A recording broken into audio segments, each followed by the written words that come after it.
A man wearing a Maga hat gets assaulted, Facebook plays favorites with your data, and cable companies begin to crack down on piracy. I'm Marco Perri. Welcome to the Perri platform.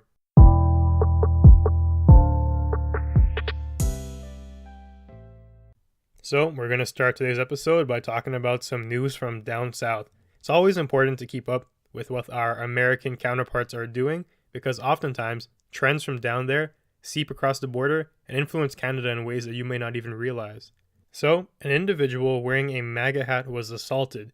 Two men have been arrested for allegedly harassing, assaulting, and robbing a man who was just wearing a hat in Maryland. They allegedly approached the victim and they started harassing him about his hat. Police say the victim responded by telling these morons that he was entitled to his own views and he kept walking away. And that is absolutely the correct response to a situation like this.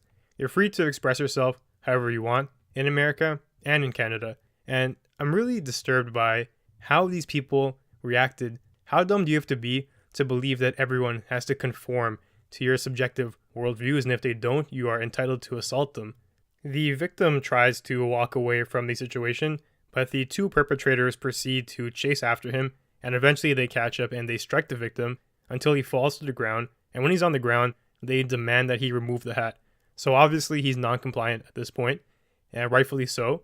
As a result, the two suspects then steal his hat, they destroy it, and they also loot a couple of items that he had on him. So he was beaten, robbed, harassed, all because of this Maga hat. So now let's talk about the implications. That basically sums up the story, but there's one kicker that I didn't mention to you yet. So this individual, the victim, who was wearing the Maga hat, guess what? He is an immigrant from West Africa. Pretty shocking, right? Not quite exactly the role model of Maga hat wearing people in the United States. So one thing you need to wrap your head around is the Maga hat. A lot of people view it as a symbol of white supremacism or racism. This individual here is from West Africa and he's an immigrant. Are you going to try and conflate that he himself is a white supremacist or he's racist? People can have vastly different reasons for supporting this MAGA movement. It's been stigmatized as a symbol of, like I said, white supremacism. And obviously, there are going to be some cases where that is true, but it's far from encompassing the entire reality of the situation. People can wear that hat for supporting any number of things that Trump did. You can support him and not be a white supremacist. You can support him and not be a racist. These are concepts that should be so natural for people to understand and internalize, but as we've seen, it's very contrary to popular mainstream beliefs. So what are you going to do now? You have an African man. Are you going to try and condemn him as being a white supremacist? It really makes no sense, and this really shouldn't shatter anyone's psyche, but it's something that people still have to learn, and it's really crazy how it's gotten to this point. The entire situation, left versus right, has been so radicalized that people are now seeing each other as enemies as opposed to just individuals, humans with different types of perspectives on situations that really aren't black and white. Do you really want to understand why someone might be a Trump supporter or why someone might be choosing to wear a MAGA hat? The best way to do that is establishing a peaceful dialogue. Not by assaulting them, not by forcing them to remove the hat. That's not how you get someone to change their mind. That's how you harden their belief system. You've now attacked them and made them actually a victim of your hate. It's very counterproductive to what you want to be trying to do. If you think for a second that these two perpetrators who attacked this innocent individual, if you think this is a sign of courage, you're out of your mind. This is about as cowardly as you can be. You're now woke for villainizing an entire group of people for arbitrary reasons. You're just too ignorant. Take the time to understand the situation and really get a grasp of the different motivations at play here. It's actually the opposite of courage. Hating MAGA and hating Trump is the mainstream opinion. You're not a hero for joining the bandwagon. There's no pride to be had in beating the opposition. It's just weakness. You are falling victim to a confirmation bias and are so closed off to reality that you refuse to have an open dialogue.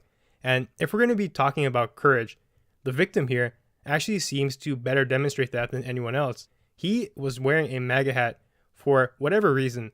In a time where you are a target for doing so, you can get assaulted, beat, robbed, and you're stigmatized just for having a stupid hat on your head. This is the definition of backwards thinking, and it's disappointing that people can't come to grips with that.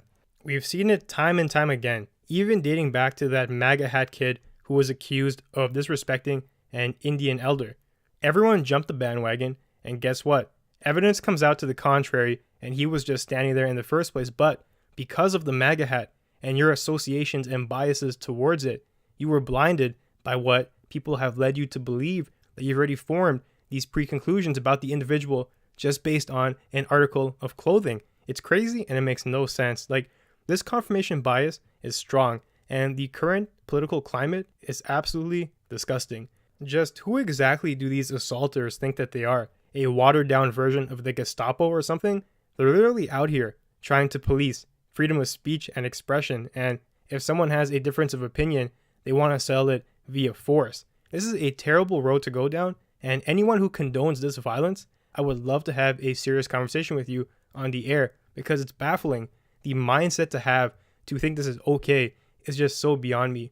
Things need to change, because once you reach a point where you rely on violence to get your words across and get people to understand your points, you've lost your way, and this is not what's indicative of a civilized society. It's, as I said, it's backwards and it's primitive, and it's not the way you have to conduct yourself in places like North America. Have a dialogue. That's what it comes down to. Intellectual discussion. We all know that prejudice is a bad thing, but I'll make the argument that a lot of people are prejudiced towards MAGA hat wearers. It's the same mindset that you fight so hard to vanquish, but yet you've adopted the same pattern, just with a different target. And people fail to realize that. You need to have a consistent mindset and the way you approach things. Otherwise, you yourself are a hypocrite. You need to break free of that and really elevate yourselves, because this is so disappointing. The reason why this is so relevant to even Canada is because these mindsets have seeped their way into us, and as a result, we're going to have to try even harder to avoid the biases and become objective and intelligent. Otherwise, we're going to fall in the same hamster wheel of chaos. So, enough about that. Let's move on to another story now, and it's about Facebook playing favorites with your data. Shocker, right? So, a report came out, and it basically exposed Mark Zuckerberg, who leveraged Facebook data to fight off rivals and help his friends. It was reported on the NBC. They managed to get hold of some internal documents that corroborated the story. Essentially, Facebook was using user data as bargaining chips. So for companies that they liked, they were giving them instant access to whatever information that they would like.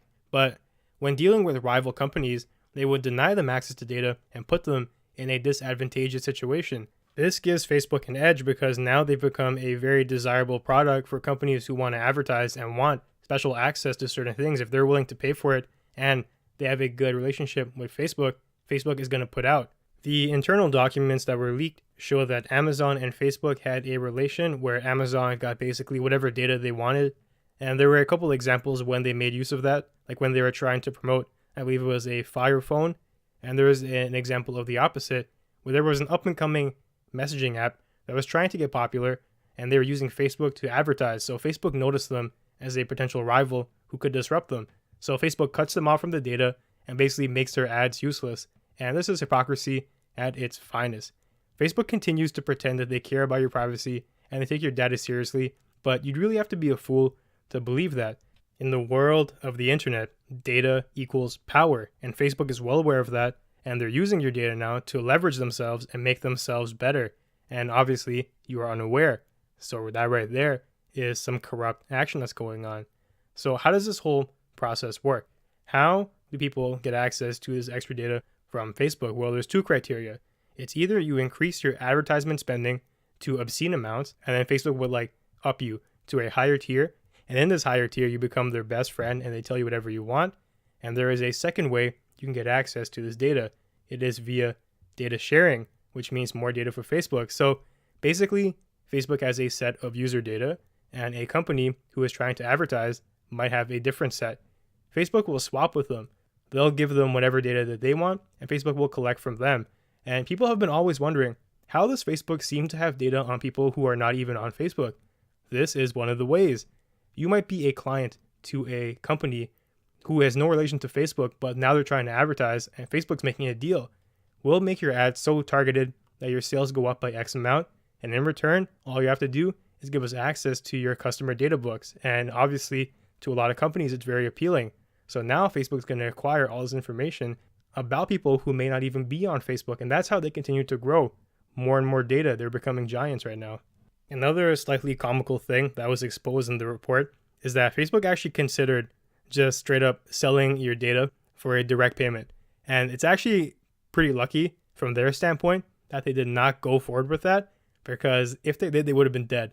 So luckily, with their current method, you're not paying directly for data per se. You can increase your advertising spending, and Facebook might help you out here and there under the covers, or conversely, you might do a little bit of trades. But once you have a paper trail established of a company paying you for data, literally, that's concrete evidence that can be used against Facebook in a court of law. So they obviously have lawyers on the team who realize that would be a dangerous route to go down, directly selling user data. Because imagine the headlines for that. That would be 10 times worse than Facebook trading data simply, because they'd be directly profiting off it. It's different versus the indirect ways they profit off getting more data and encouraging people to spend more on advertising. So they dodged the bullet with that, but it's been released that they were considering it. So I wonder how close they were to just saying, F it, let's just sell data and get some more money. There is really a valuable lesson to be had here. So if a product or a service is free, quote unquote, then it's very likely that you yourself are the product. Facebook isn't operating out of the goodness of their heart. They're not a non-for-profit. So if you're using their platform for free, Facebook still has to make money. So how are they going to do that? Well, obviously in this case, it's through data and advertising. They're going to scalp as much data as they can from you so that they can increase their revenues with advertising. Facebook is the go-to social media advertising platform, just simply due to how accurate companies can target their advertisements. So if you're an agency, you don't want to be wasting money targeting consumers who are very unlikely to buy your product. Like if you're selling dog food, you don't want to be targeting cat owners who don't want anything to do with canines. But because of Facebook's algorithms and the ways that they have extracted information from you, they can actually inform companies who exactly would be likely to respond positively to your advertisements. And that's amazing for companies. Facebook is using you. You are the product. They're literally selling you to companies, and people don't realize that. That's a thing with a lot of free services. It all comes full circle. They have to make their profits, and it's not coming directly from your wallets, so they're going to find an indirect way to do that.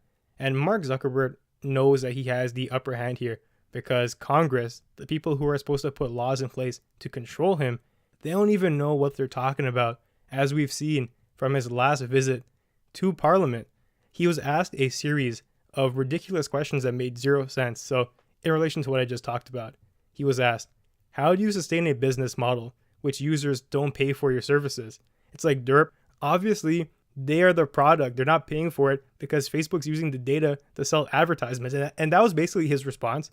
He was like, yeah, we sell ads. And all the congressmen were like, oh, that makes sense. It was such a foolish question. And this could have been easily discovered by doing some research before the meeting. You didn't have to ask the CEO of Facebook this question. It's very obvious data.